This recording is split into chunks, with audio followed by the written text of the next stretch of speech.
Eh bien, bonsoir à tous et bienvenue pour une nouvelle émission de cette Web TV déconfinée.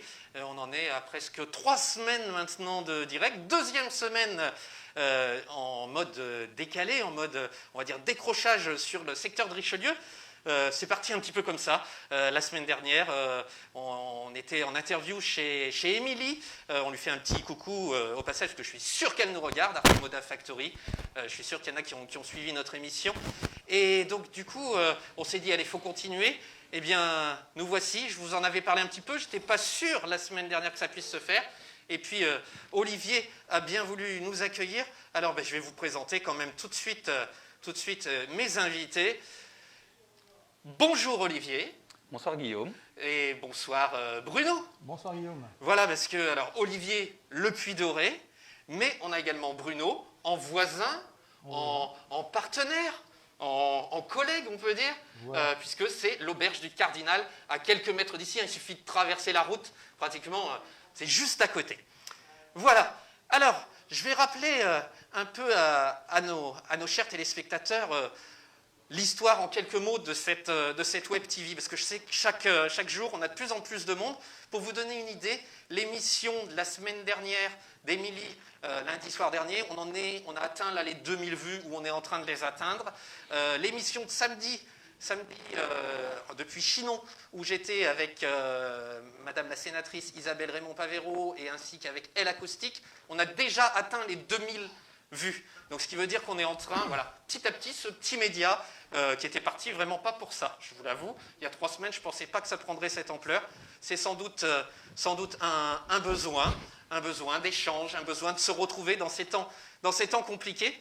Voilà. Donc l'idée, c'était au début juste déjà de me changer les idées, il faut le dire.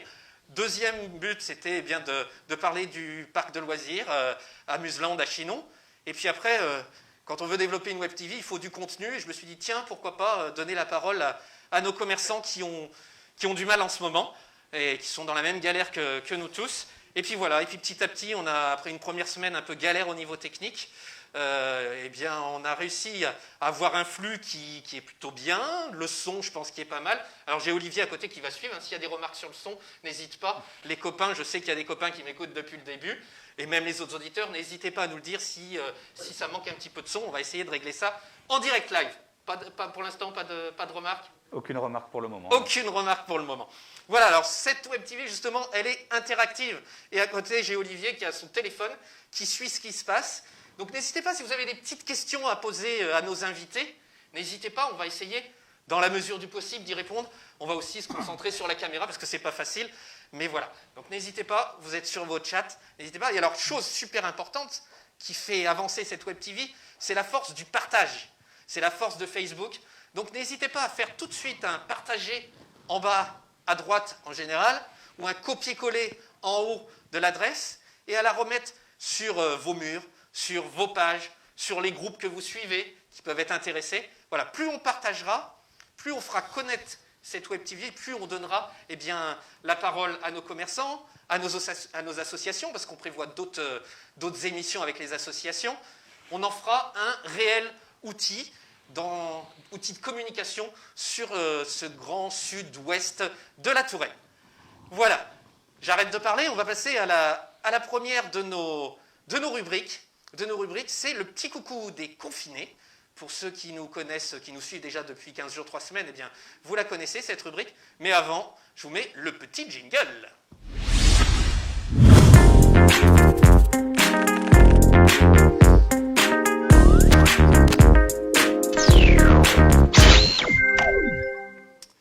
Eh bien, me revoilà avec mes invités du jour. Et alors, Olivier, tu nous as pris tous un billet d'avion. Oui, effectivement, ce soir, je vous propose de partir aux Canaries pour finalement vous montrer que nous ne sommes pas les seuls touchés en France, même tout le monde le dit dans les médias, mais là vous allez avoir un exemple concret des amis qui ont également un bar donc aux Canaries et qui sont soumis à la fermeture depuis finalement bien plus longtemps que nous, et tout comme nous qui ont été obligés de trouver des solutions pour s'adapter et pouvoir réouvrir. Eh bien, écoute, j'espère que tu leur as tous fourni leurs billets, les gens ont reçu leurs billets. Vous avez tous vos billets, vous avez tous composté votre billet, on monte tous dans l'avion Et puis on va partir pour les Canaries, c'est quand même merveilleux. Comme ça, d'un petit coup. Il y a un truc magique, j'aime bien le faire, parce que c'est un avion super rapide. Regardez, prenez votre doigt comme ça. Vas-y Bruno, prends ton doigt comme ça, et on va faire claquer les doigts à 3. Chez vous aussi, faites-le, et vous allez voir, c'est magique. On va partir aux Canaries. 1, 2, 3. Bonjour Farid.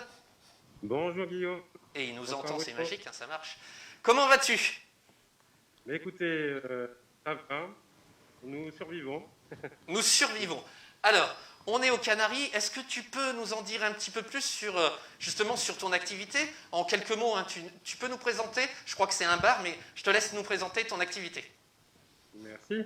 Oui, donc nous sommes un bar cocktail, de musique de nuit. Donc nos horaires d'ouverture de 19h à 2h30, 3h du matin. Et donc depuis le mois de mars, nous n'avons pu réouvrir que de juillet à août, donc seulement pendant 2 mois. Et depuis le 21 août, donc nous sommes fermés en attente de nouvelles réglementations pour pouvoir réouvrir et avoir une caisse qui rentre. Oui, donc situation, je dirais, aussi compliquée, voire plus compliquée que chez nous en France.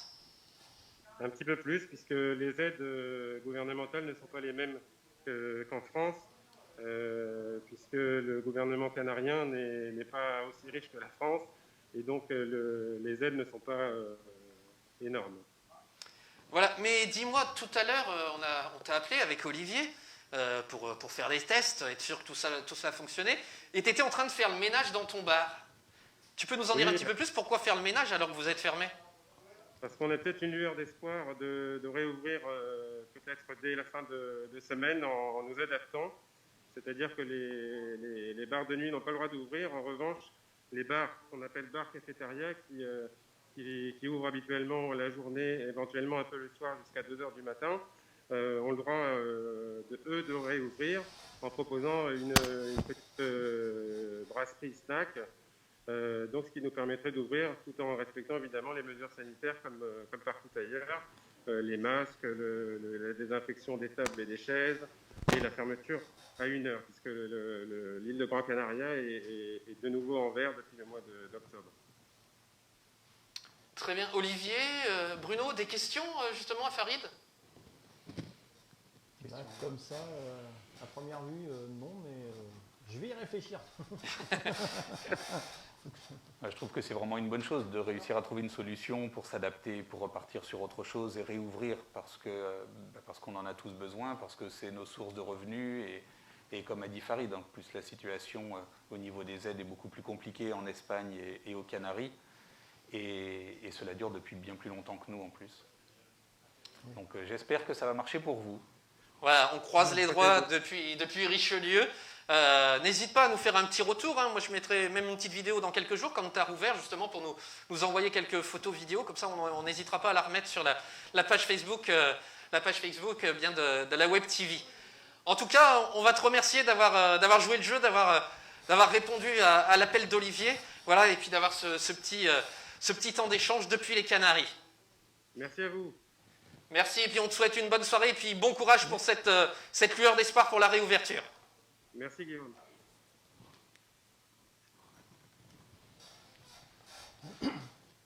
Voilà, allez, on va se remettre le petit jingle, et puis on se retrouve juste après.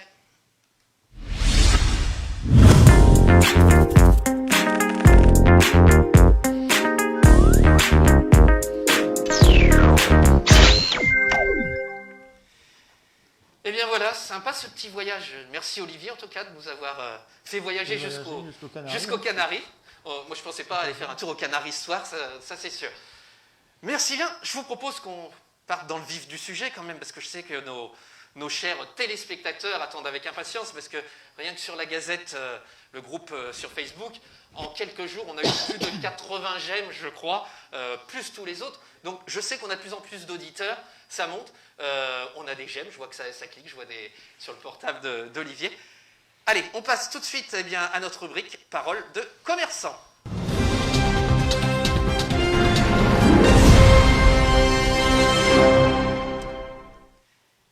Eh bien voilà, parole de commerçant, eh bien c'est tout de suite.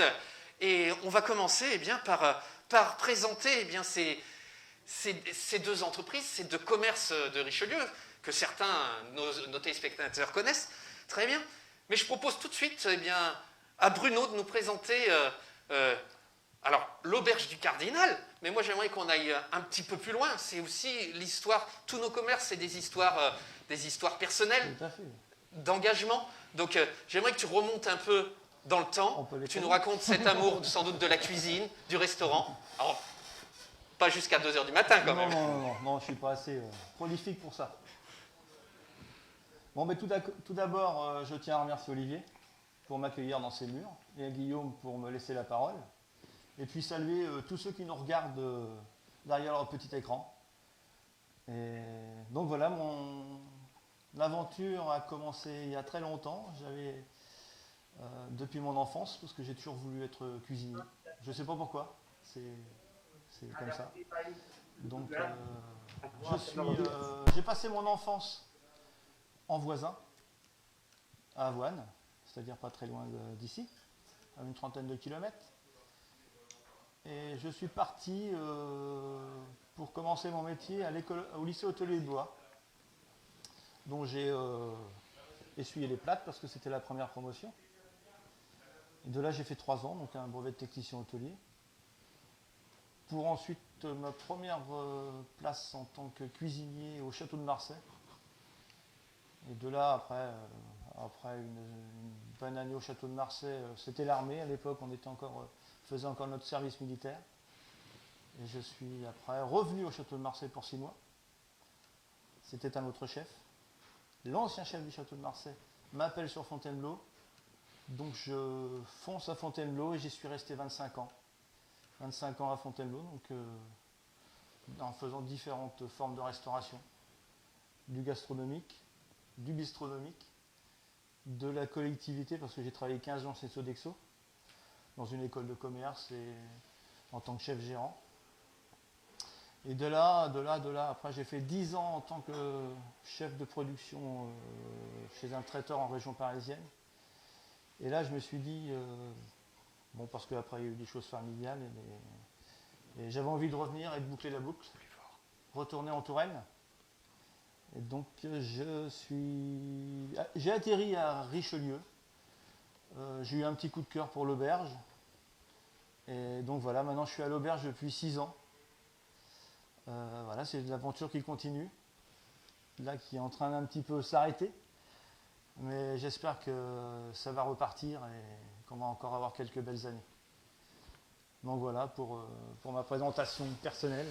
Alors, est-ce que tu peux nous présenter un peu plus maintenant l'auberge, nous la décrire, et puis je vais en profiter pendant que tu vas faire la présentation pour passer quelques photos que tu m'as confiées aujourd'hui, voilà, pour qu'on puisse voir et le cadre, d'une part, et puis aussi certains plats que tu réalises à l'auberge.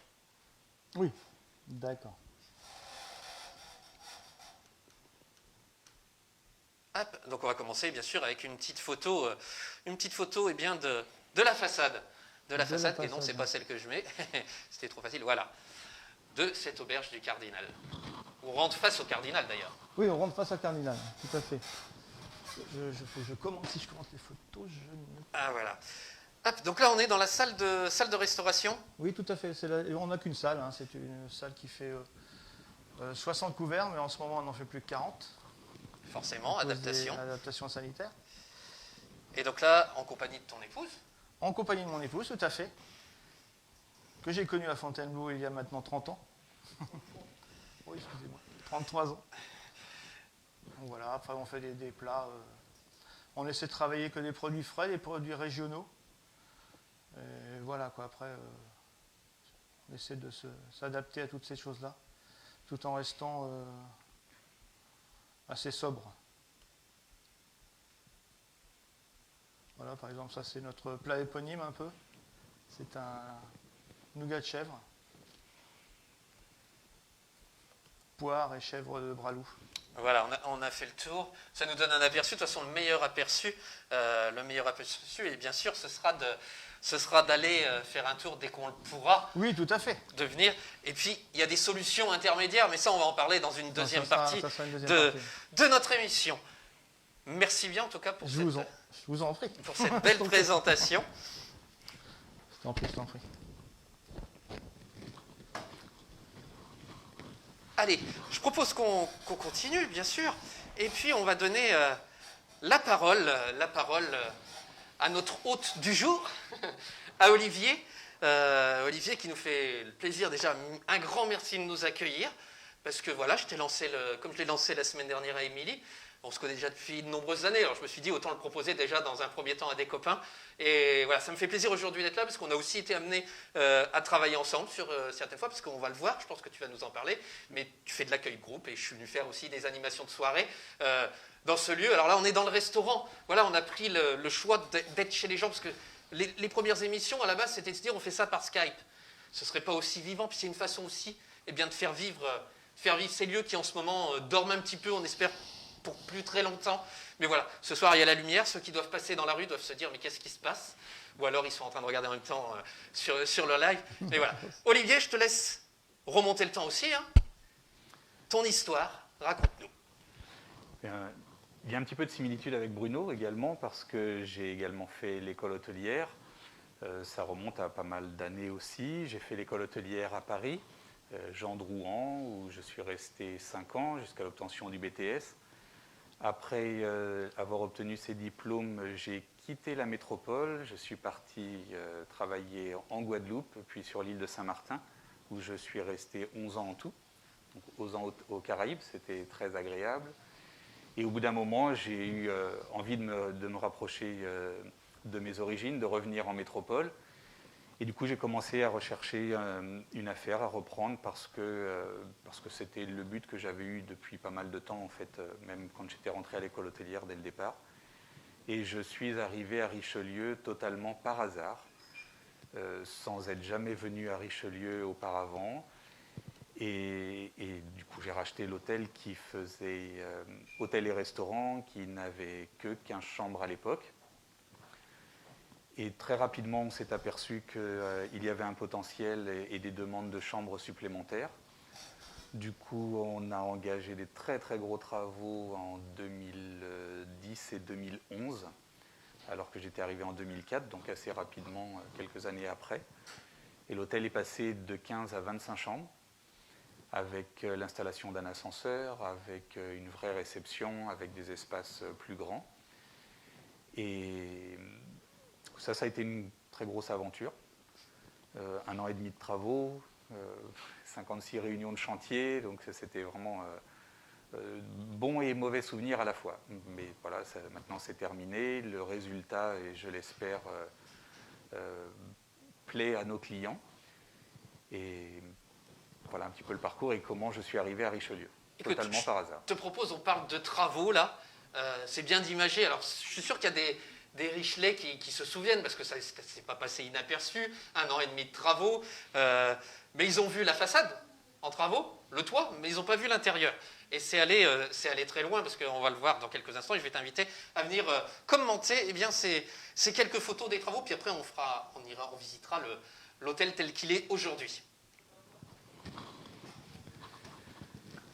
Effectivement, ça c'était dans les débuts, il y a eu une phase de démolition qui était assez impressionnante, où on a gardé concrètement que les murs d'origine du bâtiment, qui datent de 1632, et tout ce qui avait été rajouté après par la suite au fur et à mesure des années a été supprimé. Donc les sols ont été tous raclés, toute la terre qu'il y avait entre les poutres, tout ce qui avait pu être ajouté a été supprimé. Donc là on a clairement un aperçu entre les 2 étages. Ça, c'est la réception de l'hôtel actuellement, là, pendant les travaux. Et pour ceux qui ont connu, c'était le restaurant sri-lankais qui était avant à cet endroit-là. Donc comme il a fallu mettre un ascenseur, il a fallu creuser pour la cage d'ascenseur. Et donc on avait une mini-pelle, il y a même eu 2 mini-pelles dans la réception, dans le bâtiment, pendant plusieurs jours. Voilà, une autre vue entre 2 étages, plus de plancher. Le côté arrière, côté cour, où là on a un mur qui s'était effondré, donc il ne restait plus que l'échafaudage. Il a fallu remonter tout le mur. Tout ça en adéquation avec les plans d'origine, avec l'architecte des bâtiments de France et toutes les contraintes et obligations que nous avons sur Richelieu. Une vue de la toiture. qui malheureusement ne se voit pas du sol, on ne voit pas le travail qui a été réalisé. C'est vraiment très très joli, mais vu la hauteur, c'est absolument pas mis en valeur. Voilà, un nouveau plancher qui avait été fait dans une chambre. Là, on avançait un petit peu dans les travaux, on commençait à remettre des matériaux neufs.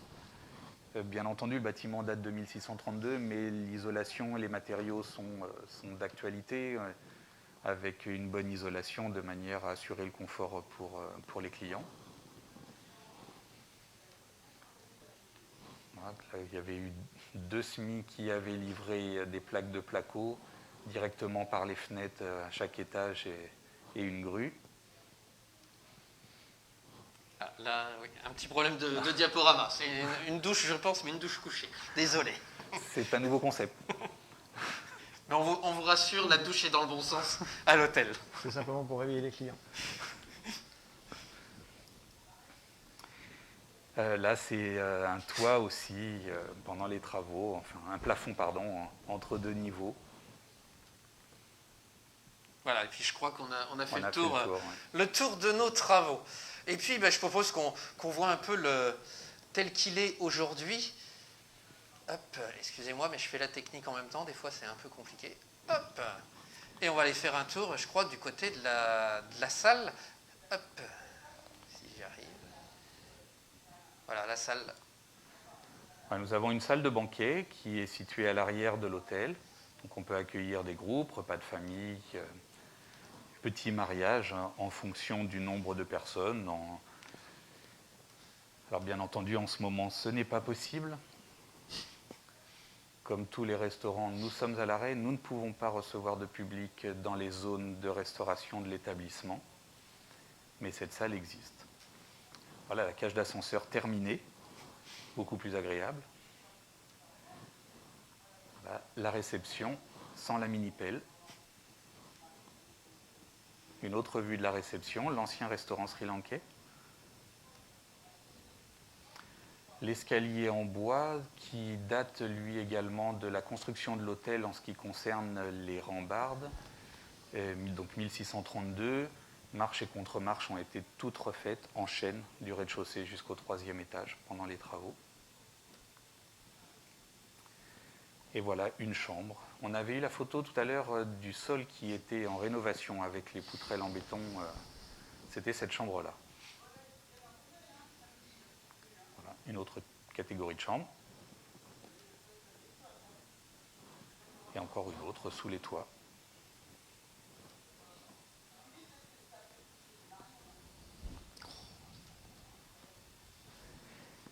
Et la façade de l'établissement, telle qu'elle est aujourd'hui, avec toutes les fenêtres qui ont été ralignées. La terrasse l'été, nous avons eu la chance de pouvoir installer l'été dernier. Et une autre partie de la terrasse également. Le buffet du petit déjeuner.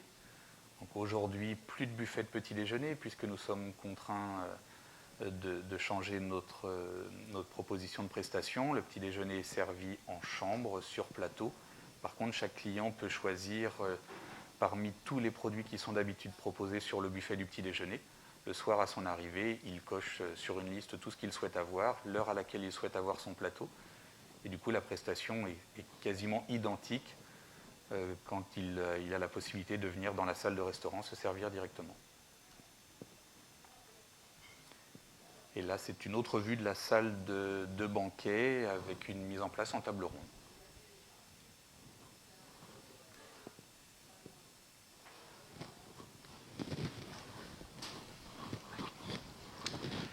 Très bien, merci bien pour cette présentation. On image mieux parce que c'est vrai que c'est bien les paroles, mais là on a vraiment les images. Alors, on arrive le 13 mars. Là j'ai eu un 20h. Qu'est-ce qui se passe dans vos têtes déjà? Qu'est-ce qui se passe dans vos têtes? Moi je l'ai appris en fait par les clients. Les clients sont arrivés, ils me disent on se dépêche à venir manger parce que vous allez être fermé ce soir. Bon, on s'imaginait bien qu'à un moment ou à un autre on allait fermer. on le sentait venir, mais pas aussi rapidement. Donc voilà, coup de massue, on ferme. Terminé. Et pour toi, Olivier, comment ça s'est passé, la nouvelle? Exactement la même chose. On était en train de travailler en plein service puisque la nouvelle a été annoncée par le Premier ministre à 20h pour nous dire que 4 heures après, il fallait fermer les portes de nos restaurants et de nos bars pour une durée qui nous était encore inconnue. C'était une nouvelle, comme a dit Bruno, c'était quand même très soudain et du coup très peu de temps pour se retourner, pour... avaler déjà la nouvelle. Oui, voilà, avaler la nouvelle. Savoir qu'est-ce qui va se mettre en place, comment je vais pouvoir continuer. Je pense qu'on était tous dans cette incertitude. Là, je parle au nom aussi de tous les autres commerçants, parce que là, on est dans... Oui, tout à fait. Voilà. On n'était Je pense que c'était la même... On a été tous exactement la même chose. En fait, les restaurants, ça a été quelques jours avant, 4 jours en avant-première par rapport aux autres commerçants, si on peut dire ainsi les choses. Comme nous, d'ailleurs, au parc de loisirs, on a été dans la même vague du samedi soir. C'est bien ça? Ouais, c'était ça, c'était le samedi soir, et ensuite le reste à accueillant du partir du public, lundi. tout ce qui accueille du public. De toute façon. Donc, que faisait-on avec nos réservations de clients pour le lendemain, le samedi et le dimanche? Tout un tas d'interrogations et finalement on a très vite compris que c'était non. Pas la peine. C'était non, c'était terminé. Donc on essaye d'avaler la pilule, on ferme sa boutique et après? Et là on essaie de voir notre comptable, voir ce qui se passe avec les banques dans un premier temps. Et puis on a les annonces qui tombent un peu, les annonces, après, la réalité. Oui, tout à fait. Puis après, on reste un petit peu pantois et on essaie de continuer, tant bien que mal. Au départ, on n'a pas fait d'emporter pendant les 4 premières semaines, parce qu'on ne jugeait pas utile de le faire. Et puis en plus, je sais que moi, le collègue charcutier était ouvert, donc j'avais pas trop envie de dire. Bon, il avait déjà assez de mal pour lui-même travailler, donc à ce moment-là, la réflexion était que bon, on ne fait pas d'emporter, on laisse on attend de voir les comment se passe la professionnels et suite. on attend de voir. Alors toi, Olivier, on ne l'a pas précisé, mais l'hôtel Le Puy-Doré fait partie de la fédération des logis. Est-ce que d'appartenir à un réseau comme ça permet d'avoir des infos, des aides? Est-ce qu'il y a quelque chose qui se passe au niveau national dans ces cas-là? Alors, le grand avantage, c'est d'être en groupe, d'être en réseau. Effectivement, comme tu le dis, on a des informations peut-être un petit peu plus rapidement que si on reste indépendant et sans être affilié à une marque, quelle qu'elle soit d'ailleurs. Et du coup, le logis a été vraiment très présent. On a eu déjà des aides de la part de la fédération au niveau de nos factures de commission, au niveau des fournisseurs. Donc, il y a eu quand même beaucoup de choses de mise en place. Et ça pour l'ensemble du réseau et pas uniquement pour l'hôtel qui se trouve à Richelieu. Ça a vraiment été une force. Oui, la force d'un réseau. Ouais. La force d'un Et réseau. là, je me permets de couper la parole, mais je remercie Olivier de m'avoir donné toutes les infos qu'il avait par son réseau. Je crois que dans ces cas-là, que ce soit n'importe quel réseau, alors je vais faire un petit parallèle, moi par exemple, avec le parc de loisirs, où nous on fait partie aussi d'une association nationale qui s'appelle le Space, qui regroupe 250 parcs de loisirs, que ce soit des parcs de loisirs, que ce soit des trampolines parcs, du laser game. Et c'est vrai qu'on a eu aussi les infos, les aides pour le protocole, mais comme tu le dis, moi j'ai partagé ces infos aussi avec des non-adhérents. Parce que je crois qu'on est arrivé dans un moment, et je pense que c'était pareil, que ce soit pour la restauration, que ce soit pour les coiffeurs, que ce soit, où on est tous dans le même sac, et on a tous besoin de s'en sortir. Et ça est-ce que ça n'a pas aussi permis de faire des rencontres? Alors on va essayer de positiver les choses, je dirais, mais est-ce que ça n'a pas forcé des choses, défait des verrous? Probablement, je pense que pour certaines personnes et certains commerces, oui, ça aura vraiment beaucoup aidé. Après, je vois dans le réseau auquel j'appartiens, en temps normal, quand il y a un établissement qui est complet au niveau des chambres, on se renvoie les clients les uns les autres. Donc, on est concurrents sans l'être de toute façon, puisqu'à un moment ou un autre, il y a forcément un échange qui peut se faire. Donc, moi, je trouve qu'il n'y a absolument aucun intérêt à ne pas parler des autres, à dire qu'il n'y a que mon établissement, il n'y a personne d'autre, j'en connais pas, il ne faut pas aller ailleurs. Aucun intérêt de faire ça. Et comme a dit Bruno, en fait, le fait de partager les informations entre nous, ça a permis d'aller plus loin, et de se sentir moins seul, je dirais aussi, de ne pas se dire... pas se sentir seul du tout. Oui, voilà, non, mais c'est ça. Parce qu'on a vite fait, en tant qu'entrepreneur, on sait bien tous dans le métier, on a vite fait d'être dans sa bulle et puis Et en fait, là, alors là en plus, vraiment tout le monde était dans la même mouise, je dirais. Donc si on partage, que ce soit les restaurateurs avec les coiffeurs, avec voilà, tous les corps de métier, je pense qu'à un moment, voilà, ça a permis vraiment aussi ça. On le voit, on l'a vu encore plus en ce moment quand les choses se sont arrêtées. Et c'est là qu'on s'est rendu compte que finalement, quand il y a un client qui vient dormir dans un hôtel, il ne va pas forcément manger tout le temps dans l'hôtel où il séjourne, il va aller dans les restaurants à côté, il va aller à la boulangerie à côté, il va aller acheter des fleurs, il va aller acheter des cigarettes, acheter son journal. Et du coup, il y a d'autres commerces qui tournent grâce à un commerce. Donc c'est vraiment l'effet réseau en tout temps, en fait. Alors, en parlant de réseau local, je crois que vous avez créé, on dirait, un petit réseau entre vous, parce que, alors, est-ce que c'était le cas au premier confinement? Vous vous êtes mis à faire donc de la vente à emporter, parce que c'est une solution pour sauver un petit peu, faire rentrer un peu de trésorerie, je dirais. C'était pas le cas au premier confinement, parce que bon, on était un petit peu tellement surpris qu'on est resté un peu bloqué sur nos. Mais bon, c'était déjà le cas avant. On était déjà bien. On avait un petit réseau. On s'entendait un peu bien. Donc voilà quoi. Donc ça permet de continuer, de pérenniser la chose. Alors, on va remonter là. Donc, confinement arrive début juin, déconfinement. C'est reparti. Comment ça se passe? Ça a été reparti pour nous, ça a failli ne pas repartir en fait. Ouais. Parce que les choses ont été très compliquées. Nous travaillons avec 3 banques, et dont une qui n'est pas sur le territoire de Richelieu, qui n'a pas favorisé quoi que ce soit pour la réouverture. Il a même fallu faire appel à la médiation de la Banque de France. On a dû également faire quelque chose qui n'était pas facile à prendre comme décision. On a fait un appel à dons, en fait, pour régénérer de la trésorerie. C'était le seul moyen, enfin un des moyens qui nous permettait de débloquer les choses au niveau de cette banque qui nous freinait, purement et simplement.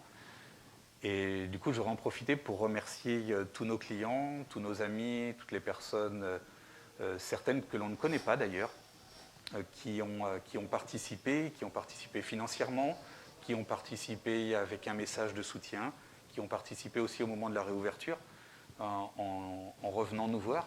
C'est important ça. Et grâce à toutes ces personnes-là, c'est ça qui a fait que nous avons pu réouvrir le 2 juin, en fait. Il y a le côté, je pense, le côté financier, mais il y a aussi tout le côté moral, qui est de savoir que les gens ont envie de reviennent, vous soutiennent, mettent des petits messages. C'est tout ça aussi. Oui, c'est remotivant. On s'est remotivé. C'est On est remotivé. reparti. Donc c'est reparti, on rouvre, l'été arrive. On a rouvert avec quand même toutes les mesures sanitaires Bien qui sûr. nous ont été Oui, imposées, tout à fait. que l'on a mis en place dès le début, Ah oui, dès le début, on n'a pas eu le choix. à Les savoir fameux masques. les masques bien entendu, Pour le personnel, oui. espacer les tables sur nos zones de restauration, donc ce qui était moins gênant dans le sens où c'était l'été, donc on avait la possibilité de servir en extérieur, donc augmentation des terrasses et surface de vente. Nous avons eu également la municipalité qui nous a proposé à tous les commerces qui le souhaitaient d'agrandir l'occupation de l'espace public pour l'installation des terrasses de manière à pouvoir espacer les tables et être conforme à la réglementation. Ils nous ont d'ailleurs aussi exonéré du droit de place pour cette année en soutien pour nos commerces. Et ce qui nous a permis de relativement bien travailler cet été. On a eu le retour de nos clients, et ça a été vraiment très agréable et ça nous a donné envie Oui, tout à fait. de continuer. L'été a été très agréable. Et donc là, on arrive, on passe l'été, septembre. Qu'est-ce qui se passe dans vos têtes là, quand on écoute l'actualité nationale? Parce qu'on est tous pareils, on écoute ce qui se passe. Bruno? Qu'est-ce qui se passe dans ma tête? Bah, je ne suis pas très confiant et je me dis que malheureusement, j'ai bien peur que ça recommence. Je n'ai pas envisagé du tout ce nouveau confinement. Je n'en avais pas pensé. J'ai dit on va peut-être aller jusqu'au couvre-feu, peut-être, mais pas un confinement. Déjà, le couvre-feu, c'était déjà compliqué. Mais bon, on reste en activité en tout cas. Là, avec ce nouveau confinement, ben, voilà, on est encore arrêté. Et je pense qu'on est encore arrêté pour quelques temps. On aura les annonces, on va peut-être, des annonces demain Voilà. soir. Quelles vont être... Bah, est-ce qu'on aura des dates? Est-ce qu'on aura au moins Mais déjà, je suis content pour tous les commerçants qui vont pouvoir ouvrir. Ça, je suis vraiment satisfait. Mais je pense que nous, on va encore attendre quelques temps. Bon, après, on est dans un pays où on a quand même cette chance d'avoir quand même pas mal d'aide. On est assez aidé. Par rapport, par exemple, aux Canaries, où on disait que c'était compliqué. Mais bon, ça fait pas tout. Ça fait pas tout. Non, il y a aussi, comme je disais tout à l'heure, il y a aussi le besoin de... Oui, voilà. Les aides, c'est bien, mais on a aussi besoin, je pense que vous avez aussi besoin de travailler, d'être en contact Tout à fait, avec la clientèle, d'avoir ce retour humain. Oui, voilà, je voulais rajouter aussi ce phénomène de scinder deux choses, les non essentiels et l'essentiel. Nous, on se retrouve dans le non essentiel. Pour moi, être un commerçant essentiel, c'est aussi un commerçant non essentiel. Et moralement, c'est très dur à accepter. J'ai eu du mal au premier confinement à accepter cette chose-là. Et parce qu'en fait, non essentiel, ça veut dire inutile à la société. Et pourtant, on est Alors essentiel pour les taxes. On est essentiellement quand même... Pour les taxes aussi. Voilà. Ça, puis il ne faut pas oublier que enfin on l'a vu, hein, toutes ces entreprises, c'est des vrais petits bébés, on va dire. Enfin voilà, on y a donné, Tout à fait. on y a investi de l'argent, on y a investi du temps, de l'humain, et là on se retrouve à te dire, bah, en gros, tu ne sers à rien. Voilà, j'ai vu, c'est pas une anecdote parce que c'est quand même assez dur. En Belgique, une jeune coiffeuse qui s'est suicidée parce que voilà, elle était non essentielle. Alors justement, on en parlait samedi après-midi avec la sénatrice qui disait que justement, il y avait tout ce côté, il y a les morts du Covid, direct, mais il y a tout ce qu'on est en train de vivre en indirect. Ah oui, tout à fait. Toutes les retombées. Ah ouais. Et c'est très dur de se remotiver, de dire il faut repartir. Parce que les gens ont besoin de plaisir et la restauration, c'est avant tout du plaisir. Alors, justement, je crois que pendant ce deuxième confinement, on l'a un peu abordé tout à l'heure, on va dire que vous avez travaillé un petit peu en collaboration. Alors, est-ce que vous pouvez nous expliquer, Olivier, peut-être, Bruno, comme vous voulez? En fait, Olivier est venu me voir avec Morgane, qui est notre collègue des 2M, et pour parler un petit peu de l'emporter, comment s'organiser, comment je m'organisais. Et donc, on a essayé de caler et de se partager la semaine. Étant donné qu'on est dans une ville, Richelieu, c'est vrai qu'elle ne fait pas 2000 habitants. On n'est pas dans une grande métropole.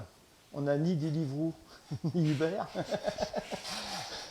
Donc on fait de l'emporter, mais on ne va pas se partager à 5-6 restaurants 10 couverts par jour. C'était inutile. Donc du coup, le principe que vous avez adopté, ça a été?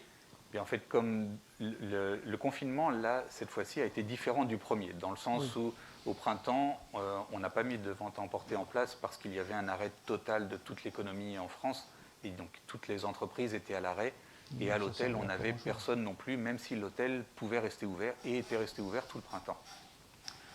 Là, cette fois-ci, les choses sont différentes, dans le sens où les commerces non essentiels doivent fermer, comme a dit Bruno, et malheureusement, les restaurants aussi, les hôtels peuvent rester ouverts, mais comme les entreprises continuent de tourner, du coup, nous, on continue de recevoir, alors pas de touristes en ce moment, mais des commerciaux, des gens qui sont sur des chantiers aux alentours. Voilà, je crois que d'ailleurs, je ne sais pas si nos téléspectateurs ont entendu, mais voilà, il y a un peu de vie quand même. Je pense que c'est des clients qui viennent d'arriver à l'hôtel. Qui arrivent, qui viennent récupérer leurs clés, effectivement, et puis qui commandent leur repas pour avoir leur plateau de monter dans la chambre un petit peu plus tard dans la soirée. Donc du coup, comme en semaine, nous avons ces clients-là à l'hôtel, nous produisons pour leur servir leur repas le soir. Et ensuite, le week-end, pas de touristes, pas de déplacement, donc l'hôtel reste ouvert, mais n'a pas grand monde. Donc du coup, on ne produit absolument pas de nourriture et de repas le week-end. Et c'est Bruno avec le Cardinal. De l'autre côté de la rue. Voilà, c'est ça. Avec Bruno. Donc il y a d'autres possibilités sur Richelieu pour que... Voilà, c'est important de le dire aussi. Voilà, alors comme je dis, on fera peut-être d'autres émissions avec d'autres restaurateurs. Là, on ne peut pas être non plus... moi, j'aurais bien aimé rassembler tous les restaurateurs de Richelieu sur le plateau. Mais voilà, on respecte la distance, on respecte les masques. C'était pas concevable de le proposer à l'ensemble de nos restaurateurs d'être présents. Mais bien sûr, on pense aussi à eux et aux autres commerces. Voilà, c'est ça. Tout à l'heure, ce qu'on disait, c'est qu'en temps normal, il y a assez pour partager avec tout le monde, mais que là, du coup, avec moins de clientèle, eh bien, du coup, il vaut mieux donner chacun son tour. Voilà. Très bien. Moi, ce que je vous propose, on va se retrouver dans quelques instants, Hier, je me suis baladé à Richelieu dans le parc. J'ai pris quelques petites vidéos. Alors, je vous propose une petite pause musicale et quelques images de notre joli parc sous un joli soleil d'automne. Et puis, on va se retrouver dans quelques instants. Alors, je ne l'avais pas prévu là, donc hop, voilà. À tout de suite.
Eh bien, nous revoici, nous revoilà. Et puis de 3, on est passé à 4 sur le plateau. On a gardé nos mètres de distance, on a gardé nos masques. Et puis, eh bien, on a Monsieur le maire qui nous fait le plaisir, Étienne Martegaut, qui nous fait le plaisir de nous rejoindre pour cette dernière partie de notre émission Parole de commerçants. Alors, pour résumer un petit peu, même pour ceux qui nous rejoignent, voilà, on a d'abord eu une première partie où on est parti voyager aux Canaries, puisqu'on était en live avec un ami d'Olivier qui a un bar là-bas, et donc qui nous a présenté la situation actuelle, puisque eux sont fermés depuis bien plus longtemps que nous. Ensuite, eh bien, Olivier nous a... Non, c'est d'abord Bruno qui nous a présenté l'auberge du Cardinal. Ensuite, Olivier nous a présenté l'hôtel Le Puy-Doré avec toute l'histoire. Ils nous ont présenté aussi, bien sûr, leur histoire à eux, pourquoi ils ont décidé de se lancer, leur histoire personnelle, je dirais. On a parlé, bien sûr, des agrandissements en 2011, 10-11, j'arrive à suivre à peu près, 2010-2011, pendant 1 an et demi de gros travaux de cet hôtel du Puy-Doré. Et puis, on était arrivé à cette partie-là, ce qui s'est passé depuis le 13 mars, l'annonce du premier confinement, du coup, comment ils avaient ressenti cette période, mais aussi, après le ressenti, comment percevoir les aides, comment la force d'un réseau, on a parlé des logis, mais aussi je dirais un plus petit réseau, mais de partager toutes ces infos en local, et puis après... la réouverture avec toutes les conditions sanitaires durant cet été. Et puis, ensuite, on a senti le vent tourner, comme nous disait Bruno tout à l'heure. Les choses sont reparties, et puis on est arrivé à ce deuxième confinement, où là, vous avez mis en place, tous les deux, vous êtes entendus, une collaboration, un partenariat, voilà, pour proposer des plats emportés, chose que vous n'aviez pas fait lors du premier confinement, avec des plats emportés proposé par le Puy-Doré durant la semaine, du lundi au vendredi, et puis le passage du flambeau. On traverse la rue, on passe le flambeau, et ensuite c'est Bruno et son équipe qui prennent le relais pour le week-end. Donc voilà où on en était. J'ai essayé de résumer, je pense que c'est à peu près ça, messieurs, Oui, grosso modo, bon notre résumé, parcours bon résumé, de ce début d'émission. C'est parfait. Et justement, monsieur le maire, ben voilà, je pense que ça peut être intéressant de nous présenter un peu, bien, je dirais, le rôle déjà du maire dans ces conditions qui ont été si particulières. En plus, vous êtes arrivé à un moment clé, juste au moment de l'élection. On sait que c'est pas un moment simple, et vous vous retrouvez avec cette crise à gérer. Comment ça se passe? Ça se passe, la première chose que nous avons eu à faire, c'est assurer la sécurité des habitants de Richelieu avec un certain nombre de protocoles. Je pense aux écoles notamment, veiller à ce que ça se passe bien aussi à l'EHPAD de Richelieu et que nous n'ayons pas, voire très peu, de cas de personnes impactées par la Covid-19. C'est la première mission. Et la deuxième mission, bien sûr, c'était de regarder comment on accompagne le monde économique et le monde des commerçants de Richelieu dans cette traversée difficile du confinement, du déconfinement et la reprise d'activité et puis le reconfinement. Donc, sur la première période de confinement du printemps dernier, ça a été on l'a fermé pendant deux vendredis, mais ça a été de maintenir ou de réouvrir avec toutes les conditions sanitaires le marché alimentaire, qui pour nous était important à la fois pour les habitants, mais pour le lien social qu'il crée aussi.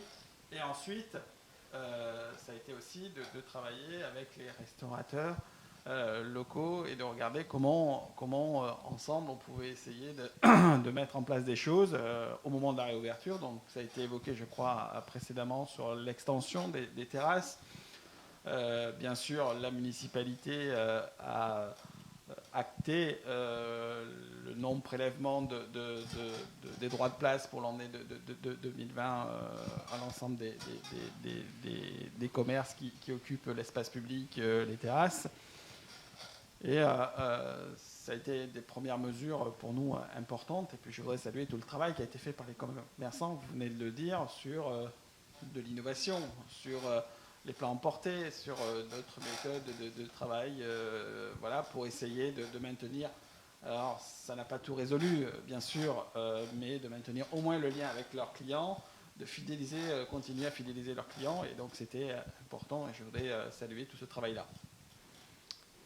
Très bien, des échanges à ajouter, Olivier, Bruno? Non, là, je pense qu'on a à peu près fait le tour de tous les... Après, on pourrait en parler pendant des heures et des heures de ce fameux Covid, mais là, on a fait à peu près le tour. Olivier? Je pense que ce qui est important, c'est qu'on arrive le plus rapidement possible à retrouver une activité la plus adaptée et ouverte pour tout le monde. Donc Bruno l'a dit tout à l'heure, il ne faut pas se leurrer, les restaurants pour 2020, ce n'est pas la peine de penser à une réouverture. On va plutôt penser ça pour 15 janvier, voire plus tard, sans vouloir trahir des annonces qui vont être faites demain. En tout cas, comme ça nous concerne, on peut le dire directement. Les autres commerces, eux, vont heureusement réouvrir et on l'espère tous dans les jours prochains, avec, j'espère aussi, pas trop de contraintes supplémentaires, parce que tous les commerces ont dû également s'adapter et plus il y aura de contraintes et plus on risque de se retourner vers les grosses entreprises sur le net, pour ne pas les citer, au détriment des commerces locaux. Donc si on pouvait continuer cet engouement qu'il y a eu déjà un petit peu au printemps aussi, quand beaucoup de clients et de personnes sont revenus au local, aller refréquenter les marchés, aller chez les producteurs.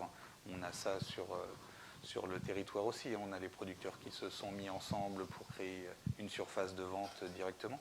Et ça, j'espère que ça va encore perdurer par la suite. Et Tout à l'heure, on en parlait, on disait qu'est-ce que, justement, ce Covid, si on devait positiver certaines choses, qu'est-ce qui nous a permis, justement, c'est ce qu'on disait tout à l'heure, il a permis quand même de créer des choses, de se réinventer. Je crois que c'est dans tous les métiers, on l'a parlé l'autre jour avec la coiffure, moi j'en ai parlé avec d'autres commerçants sur Chinon lors des précédentes émissions, et l'acoustique qui fait de la vente de vêtements à la base et qui s'est mis à faire de la personnalisation de masques, de vêtements, voilà. Ça a permis à chacun aussi d'essayer de se réinventer, on n'a pas eu le choix. Et puis de travailler du réseau, comme on l'a déjà dit tout à l'heure, vraiment d'être moins dans son coin, moins enfermé dans sa bulle.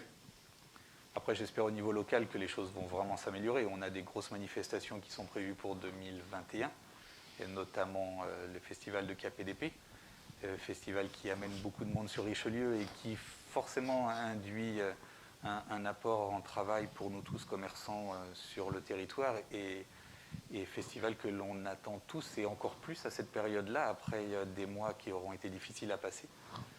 Donc espérons que cette manifestation puisse être maintenue au mois de juillet l'année prochaine. On va croiser les doigts. On va tout faire pour. L'enjeu, il est là. Après, on sera tributaire, malheureusement, des décisions gouvernementales si nous sommes encore dans la crise sanitaire. J'espère, et les indices qui sont évoqués au niveau national, voire au-delà, montrent qu'on avance sur la recherche d'un vaccin. Donc, il faut espérer que pour le printemps prochain, déjà on y voit un peu plus clair et qui nous permettra d'avoir une année 2021 plus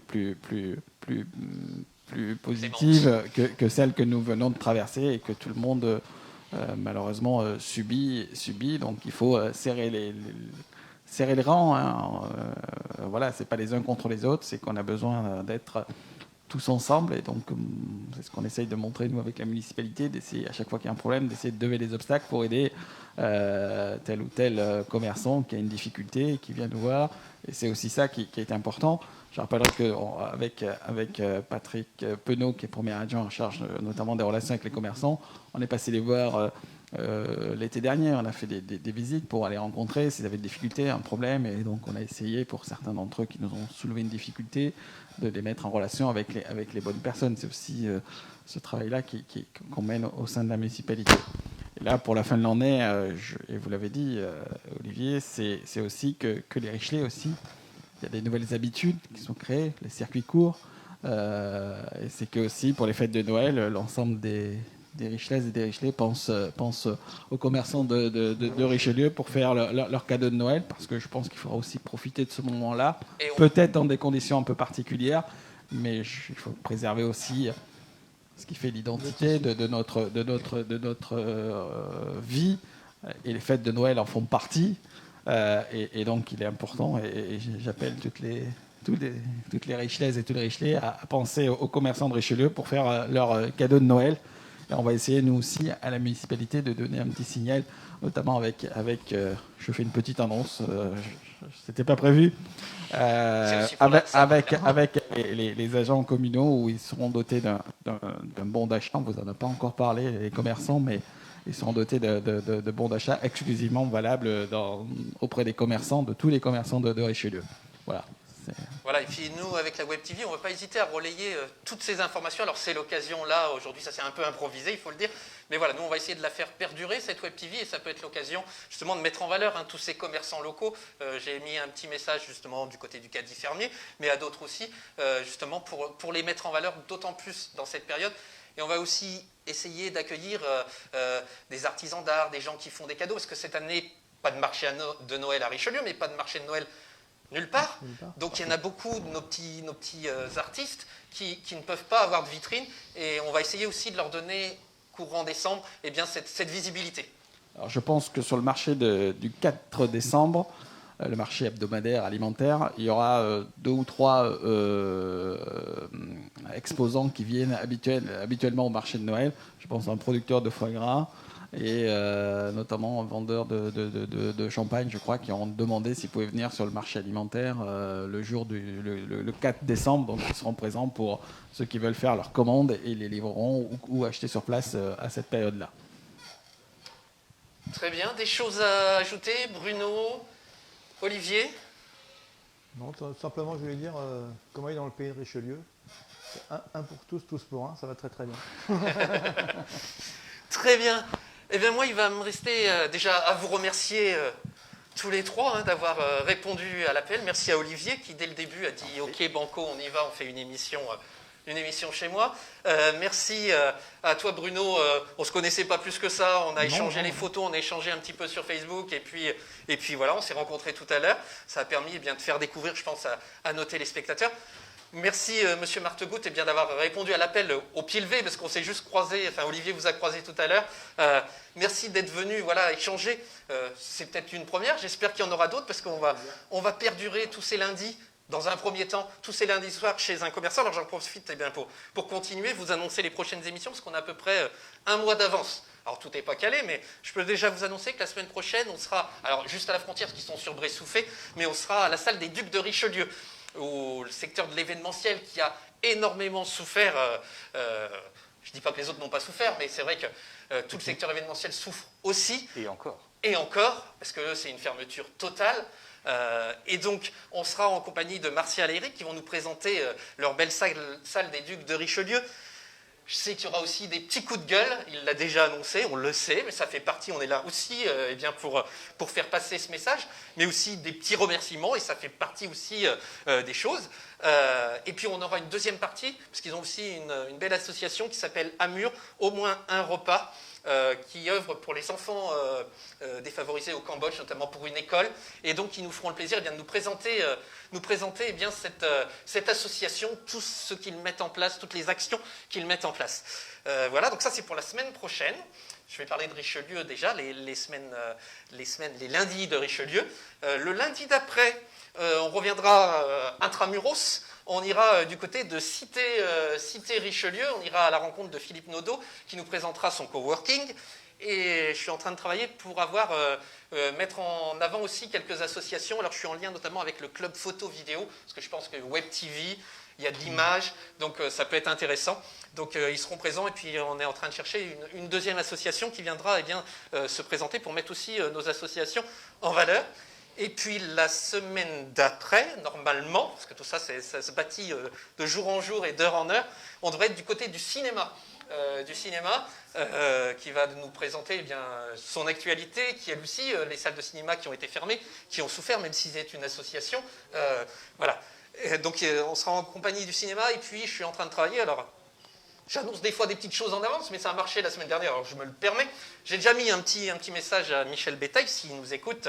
J'aimerais faire un petit reportage aussi sur l'orgue, et qu'il vienne nous présenter l'association des Amis de l'Orgue. L'idée, c'est de faire ce jour-là une émission plus cinéma, culture, musique, et puis d'inviter aussi la chorale Exarté à venir présenter aussi son association.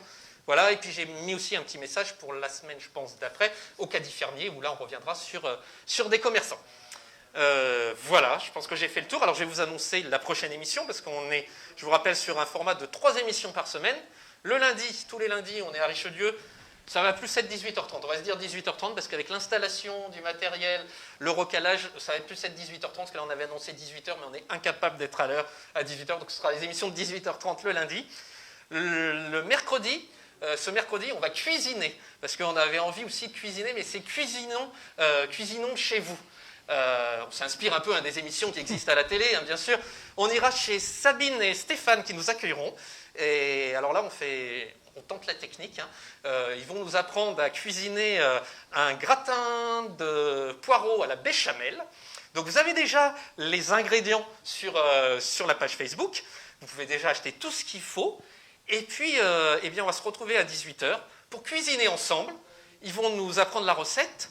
Et non seulement ils vont nous apprendre la recette, mais en plus on sera en live Skype avec 2 familles qui vont cuisiner chez eux. Donc on naviguera entre la cuisine de Stéphane et Sabine, et puis à distance dans 2 familles. Alors j'en ai une, et je fais un appel. S'il y a d'autres personnes qui veulent jouer le jeu, contactez-moi, et puis on prépare le Skype, on règle tout ça avant, et voilà, on se retrouvera tous ensemble, et puis on aura un petit reportage, parce qu'il va y avoir un temps de cuisson, il va bien falloir que ça cuise, il va falloir remplir un peu le temps de cuisson. Donc on aura un petit coucou déconfiné, parce que ça c'est une tradition, et mercredi on partira du côté de Nantes, parce que on essaye de vous faire voyager pour le petit coucou déconfiné, et puis, je sais plus, et ensuite, j'ai tourné ce matin, on sera en reportage. on ira faire un tour du côté de Chaveigne et on sera à la boulangerie pâtisserie Subilo qui nous présentera sa boulangerie-pâtisserie, leur actualité, pareil, eux, comment ils ont traversé ce confinement. Et puis nous parlerons aussi un peu de tout ce qui nous prépare pour nos papilles, pour Noël. Voilà, un grand merci à vous. Merci à toi. De rien. Merci à nos chers téléspectateurs. Alors, n'hésitez pas, je le dis à chaque fois, n'hésitez pas, une fois que ce live est terminé, il suffit de vous le retrouver, vous faites un copier-coller, là vous pouvez le repartager un maximum, c'est ce qui fonctionne, plus on repartage et plus on fait augmenter le nombre de vues. Il faut qu'on détrône, on a dit, on a le box-office local, un petit coucou à Émilie de la semaine dernière, qui arrive à 2000 vues, là, en fin d'émission, il me semble qu'on était à 500-600 vues, on va voir ça à la fin, c'est un petit concours pour s'amuser, bien sûr, parce qu'on est là tous ensemble, comme tu le disais tout à l'heure, mais voilà, donc n'hésitez pas à partager un maximum. On vous souhaite une bonne fin de soirée. Alors, j'ai déjà mis mon petit reportage qui était prévu à la fin. Donc, du coup, je vous propose d'aller faire un tour du côté de Sainte-Maure-de-Touraine, parce qu'on essaye d'être sur tout ce grand sud-ouest de l'Indre-et-Loire. Et on va aller retrouver Wesley et ses amis. Ils ont fait un clip où ils ont repris À nous souvenir version Sainte-Maure-de-Touraine. Ils ont fait un buzz sur Internet et on continue à entretenir un petit peu ce buzz. Et puis voilà, c'est du local. Et j'en profite encore une fois, voilà, vous êtes artiste, n'hésitez pas à nous contacter aussi. Vous faites de la musique, contactez-nous pour qu'on puisse créer du contenu et avoir de plus en plus d'émissions, de plus en plus de musique locale. Bonne soirée à tous. Et puis moi, je vous dis à mercredi.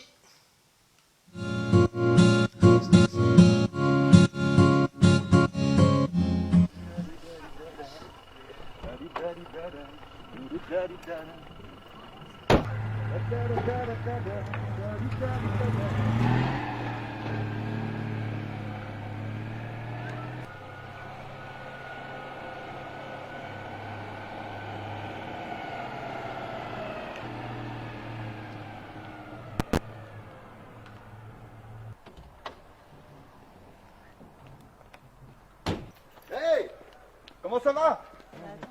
Ça va ou quoi? Je vois que vous êtes déjà attablés, c'est pas mal, il y a un verre là. C'est pour moi? Santé. Raconte-moi. Je me suis dit qu'il fallait qu'on fasse quelque chose pour notre ville parce que, je sais pas, vous l'aimez votre ville ou pas? Ouais. Et du coup, on va faire, j'avais envie de faire une chanson. Je sais pas, ça vous dit ou pas? Ouais.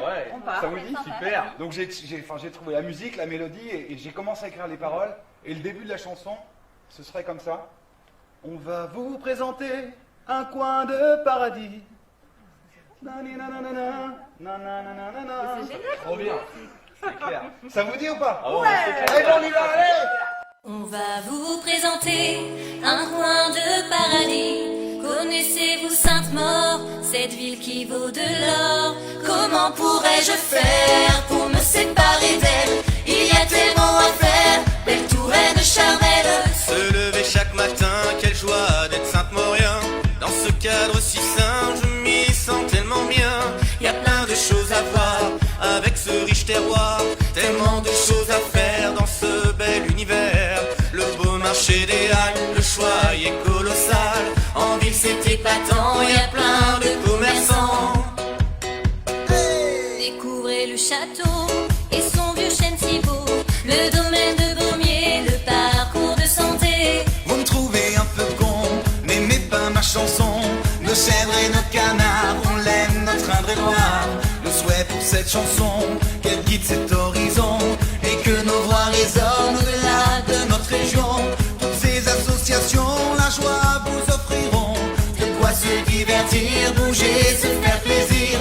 À Sainte-Maure-de-Touraine, la vie est bien plus belle. La vallée des coteaux et celle de Courtineau.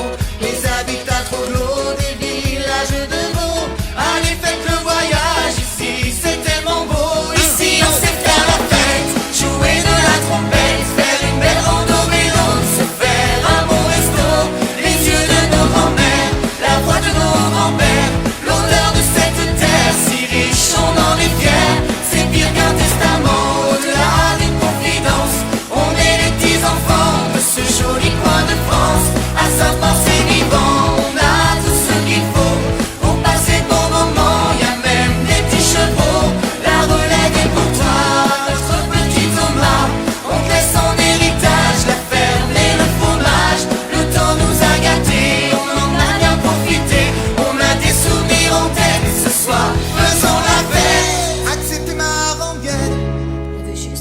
je t'aime.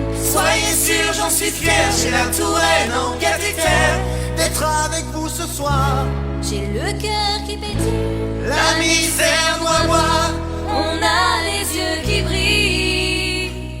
Apaya, paya, papa, paya, paya, papa, paya, paya, papa, paya, paya, papa, paya, paya, papa, paya, paya, papa, paya, paya, papa, paya, paya, papa, paya, paya, papa, paya, paya, papa, paya, paya, papa, paya, paya, papa. acceptez ma rengaine. Juste dire je t'aime. Soyez sûr, j'en suis fier, j'ai la Touraine en cathéter, d'être avec vous ce soir. J'ai le cœur qui pétille, La misère doit